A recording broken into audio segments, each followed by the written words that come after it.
సమీర్,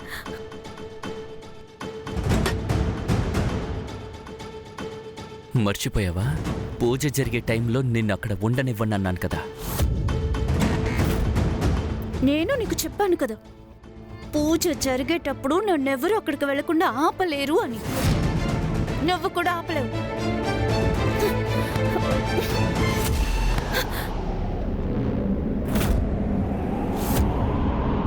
సమీర్, సమీర్, నువ్వు బాగానే ప్రయత్నించావు, కానీ నేను ఒక్కసారి చెప్తే అది జరుగుతుంది. మా నాన్న కూడా నాకెప్పుడు గెలవడమే నేర్పించారు. నీలాంటి వాళ్ళని చూసి నేను ఎప్పుడు భయపడను, ఓటమిని ఒప్పుకోను.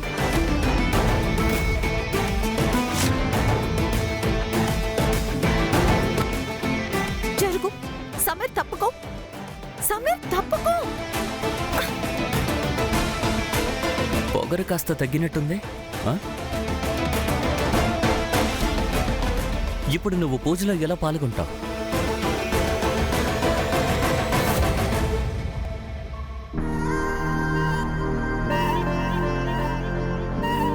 ఓం సూర్యాయ నమః, ఓం సూర్యాయ నమః, ఓం సూర్యాయ నమః.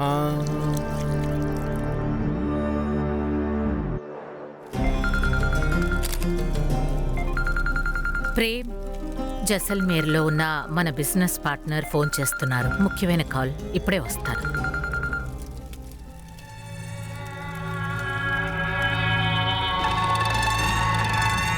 పని పూర్తయిందా? అదేంటంటే ఆ అమ్మాయికి ఏంటి? ఉన్నట్టుండి ఎక్కడికి వెళ్ళేదో తెలియలేదు.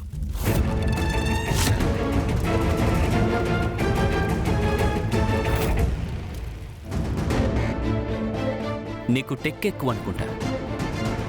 నువ్వు ఓడిపోయావు. భయపడే వాళ్ళు ఓడిపోతూ ఉంటారు. నీలాంటి వాళ్ళ మాటలకి నేను అస్సలు భయపడను. ముందు నువ్వు తప్పుకో. సారీ, వెళ్ళు. సమీర్, సమీర్,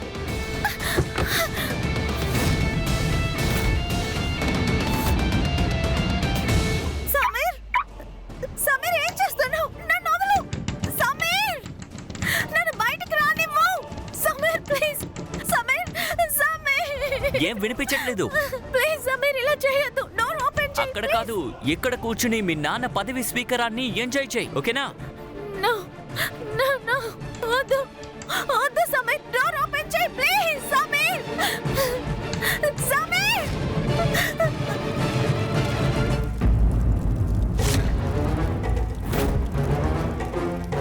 ఏంటి అత్తయ్య? ఇప్పుడు డైరెక్ట్గా వెళ్ళి తనతో మాట్లాడొచ్చు.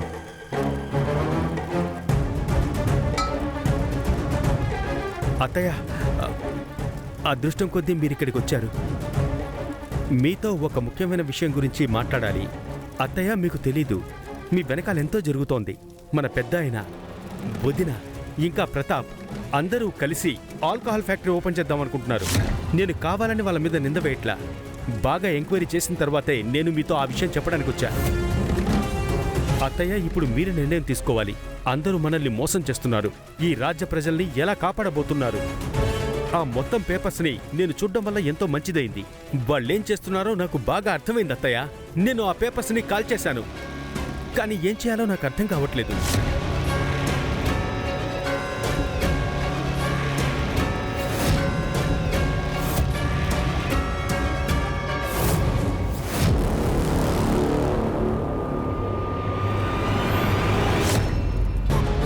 అన్నా, మీరా?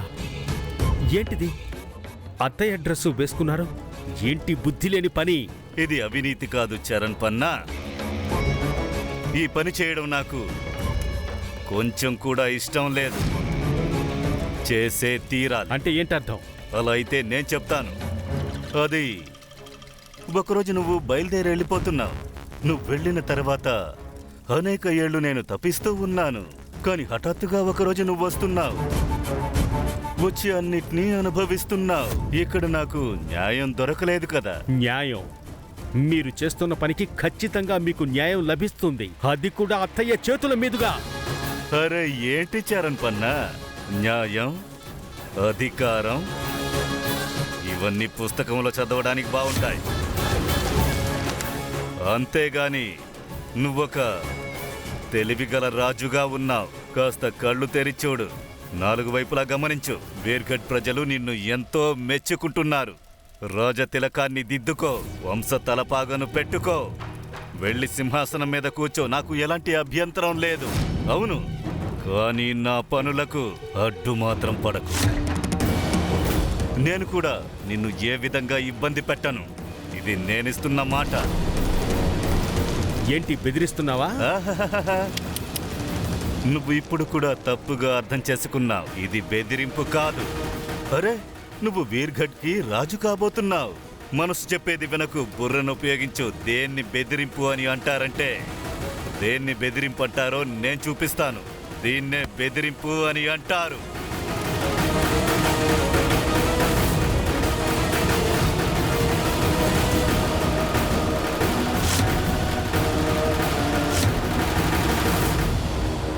అవేక్!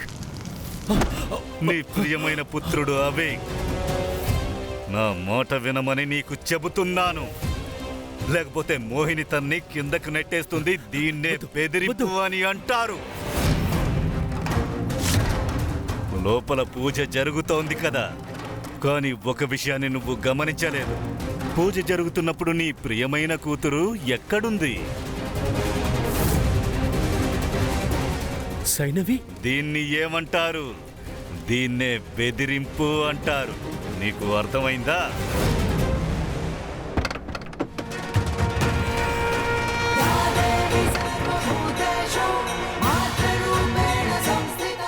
ఇప్పుడు నేనేం చేయాలి? ఏం చేయాలి? ఎవరైనా నన్ను కాపాడండి! ప్లీజ్ ప్లీజ్ డోర్ ఓపెన్ చేయండి! ప్లీజ్ ఓపెన్ చేయండి! నా పిల్లలకేదైనా జరిగిందంటే నిన్ను ప్రాణాలతో వదలను. ఇలా చూడు చరణ్ పన్నా, కాస్త గమనించు. నేను నిర్ణయించుంటే ఎప్పుడో అన్నిటినీ ముగించి ఉంటాను, కానీ ముగించలేదు కదా. ఎందుకో తెలుసా? నేను నీకు అర్థమయ్యేలా చెప్పాలని చూశాను. అందులో ఒక చిన్న ప్రయత్నమే ఇది. అరే, నువ్వొక తెలివిగల రాజువి. నువ్వు ముందు నీ కుటుంబాన్ని కాపాడుకో. నేను ఇక్కడ మద్యపాన ఫ్యాక్టరీని కట్టుకుంటాను. ఆ తర్వాత మనందరం కలిసి రాజ్ఘాట్లో ఉన్న ప్రజలందరికీ సేవ చేస్తూ ఉందాము. అర్థమైందా? అసలైన రాజు ఎవరంటే త్యాగం చేయడానికి వెనకాడడు. తన ప్రజల్ని రక్షించడానికి, తన ప్రాణాల్ని పణంగా పెట్టడానికి సిద్ధమవుతాడు. ప్రేమ్, శరణ్ వర్ణ సూర్యుడికి పూజ చేయడానికి వెళ్ళాడు. ఇంకా రాలేదా? అవికేడి? ఇక్కడే తిరుగుతున్నాడు కదా, వాడు నిలబడ్డు. చాలాసేపు అయింది, నేను ఎందుకు ఇంకా రాలేదు? ఈ శైనవి ఎక్కడికి వెళ్ళింది? అవేక్, పరిగెత్తు! అక్కడి నుంచి వెళ్ళిపో! పరిగెత్తు వాడిని అవేక్, వదలకు! పరిగెత్తు! పరిగెత్తు! వెళ్ళిపో! ఆగు!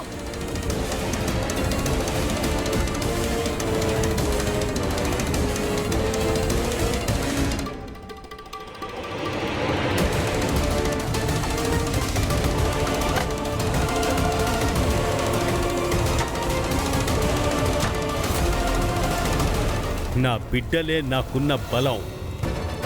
వాళ్ళు పిరికి వాళ్ళు కాదు, తమని తాము కాపాడుకోవడం బాగా తెలిసిన వాళ్ళు. నా బాధ్యతలో ఉన్నది నా ప్రజలు. ప్రాణాలైనా ఇస్తా, కానీ వాళ్ళని ఎప్పటికీ మోసం చేయను. ఇదే నేను చేసే త్యాగం. ఇదేరా నా లక్ష్యం కూడా.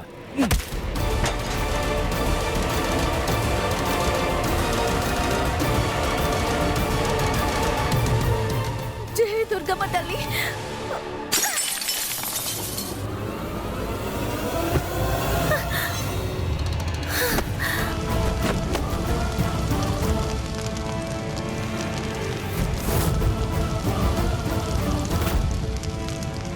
శరణ్!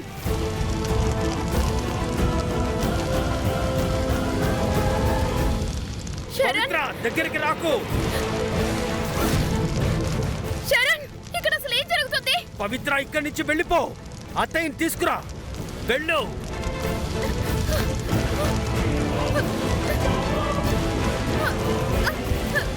వదిలు! ఏ, వదిలు! నా కుటుంబం జోలికి రావడం నువ్వు చేసిన తప్పు. వదలను.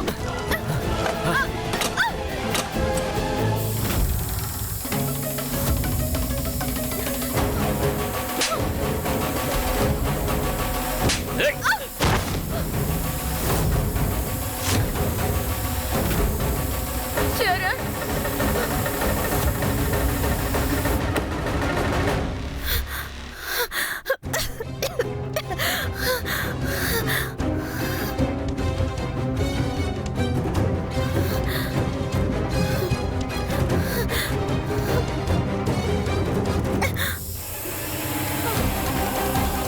పవిత్ర,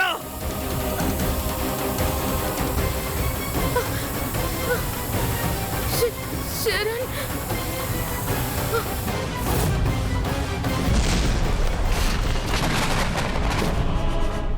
నాన్న, నా కళ్ళకెందుకు ఇలా మంటలు కనిపిస్తున్నాయి? దేవుడా, నాకు చాలా భయంగా ఉంది. ఇక్కడ ఏదో ప్రమాదం జరగబోతోంది. వెంటనే వెళ్ళి నాన్నకి చెప్పాలి.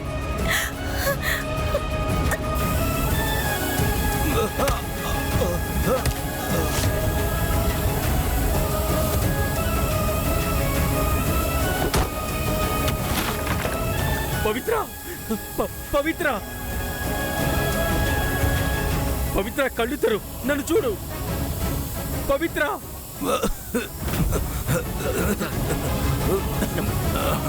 బానే ఉన్నావుగా?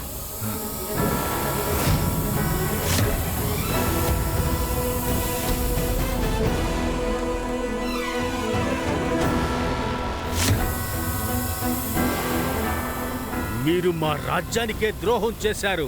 మీ నిజ స్వరూపాల్ని నేను అందరి ముందు బయట పెడతాన్రా. ఇక నిన్ను పెద్ద అయినా అని పిలవడమే సిగ్గుచేటురా. నేనసలు కొంచెం కూడా ఊహించలేదు నువ్వింత నీచ నికృష్టుడివని. ఇప్పుడు నీ తలరాతని అత్తయ్య మారుస్తుందిరా.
సైనవి, ఇప్పుడు నిజంగా నువ్వు ధైర్యంగా ఉండాలి.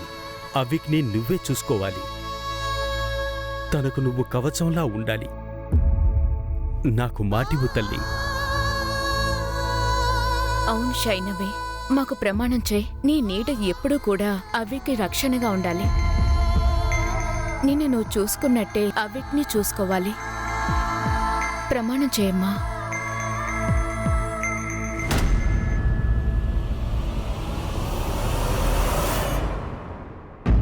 మాటిస్తున్నాను, ఈ రోజు నుంచి నేను అక్కని మాత్రమే కాదు, అవిక్కి కవచంలా ఉండి కాపాడుకుంటాను.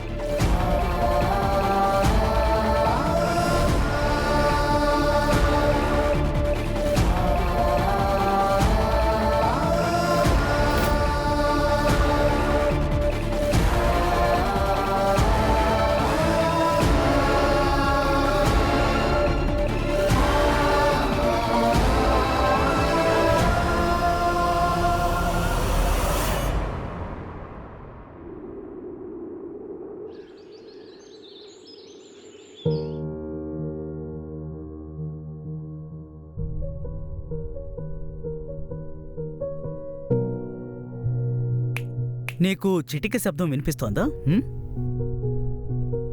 15 రోజులుగా అవిక్ బన్నా ఇలాగే ఉన్నాడు. ఏవీ వినడం లేదు, మాట్లాడడం లేదు, నవ్వడం లేదు, ఏడవడం లేదు. ఒక శిలలా అలా చూస్తూ ఉన్నాడు. ఏదో ఒకటి చేయండి డాక్టర్. వీడు మామూలు పిల్లాడు కాదు. వీడు వీర్గఢ్ భవిష్యత్తు.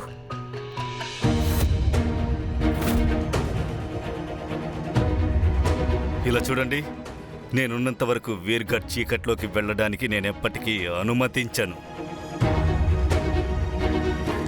మీరందరూ నాతో పాటు రండి. అలాగే.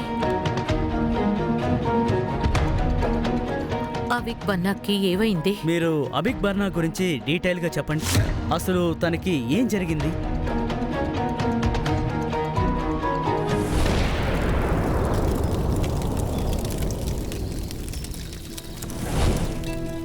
నేనేవని చెప్పను. వాడది చూసి ఒక చిన్న పిల్లాడే కాదు, పెద్దవాళ్ళైనా సరే భయపడతారు. అవిక్ బన్నా పాపం తన తల్లిదండ్రులిద్దరూ కాలిపోవడం కళ్ళారా చూశాడు. వాళ్ళు మంటల్లో విలవిల్లాడిపోవడం చూశాడు. తన తల్లిదండ్రులిద్దరూ చనిపోతూ పెట్టిన కేకల్ని విన్నాడు.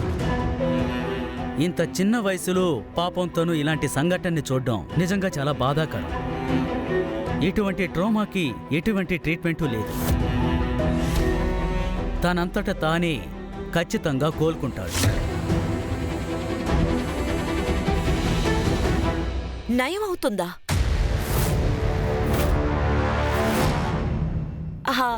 భగవంతుడికే థ్యాంక్స్ చెప్పుకోవాలి. అది సరే డాక్టర్, తను నయం అవ్వడానికి ఎంతకాలం పడుతుంది? తను కోలుకోవడానికి నెలలు, సంవత్సరాలు కూడా పట్టొచ్చు. ఒకవేళ తను జరిగిన సంఘటనని మర్చిపోకపోవచ్చు కూడా.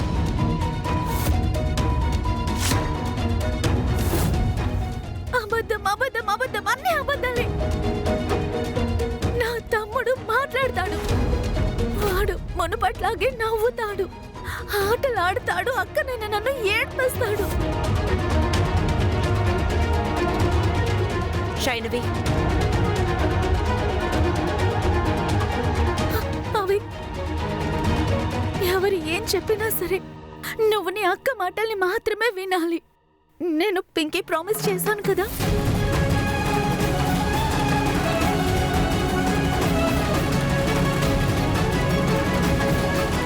నా అవి త్వరలోనే మాట్లాడతాడు.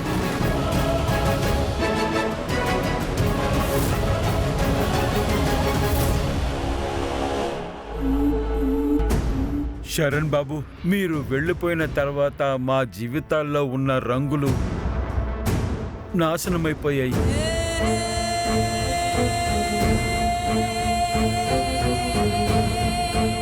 రాణిగారు, మీరు నాతో ఎలా చెప్పారో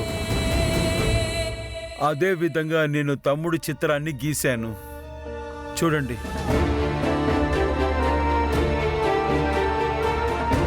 చిత్రపటాల్ని మాత్రం చూసి మన జ్ఞాపకాల్ని అణచుకోలేము.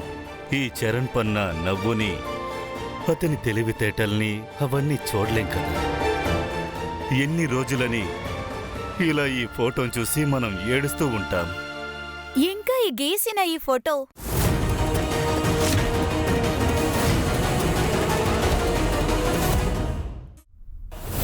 మీరెందుకు అందరూ నన్ను అలా చూస్తున్నారు? నేను నిజమే కదా చెప్పాను.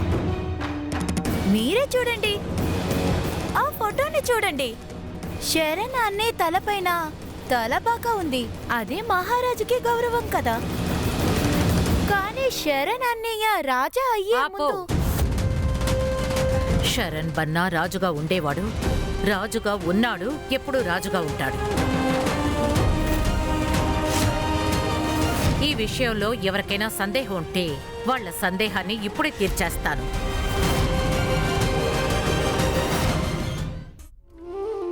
అవి రాణి గారు నాన్నగారిది అందమైన చిత్రపటం చేయించారు. నువ్వే దానికి తిలకం దిద్దాలని అనుకుంటున్నారు. తిలకం పెడతావు కదా.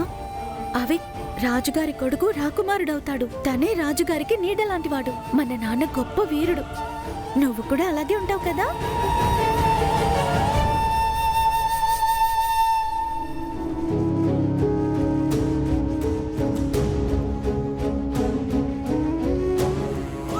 నేనెప్పుడూ తమ్ముడికి ఒక కవచంలాగా ఉంటాను. ప్రతి ఒక్క నిమిషంలోనూ తనకి తోడుగా నిలబడతాను. త్వరగానే వీడిని మామూలు మనిషిగా మార్చుకుంటాను.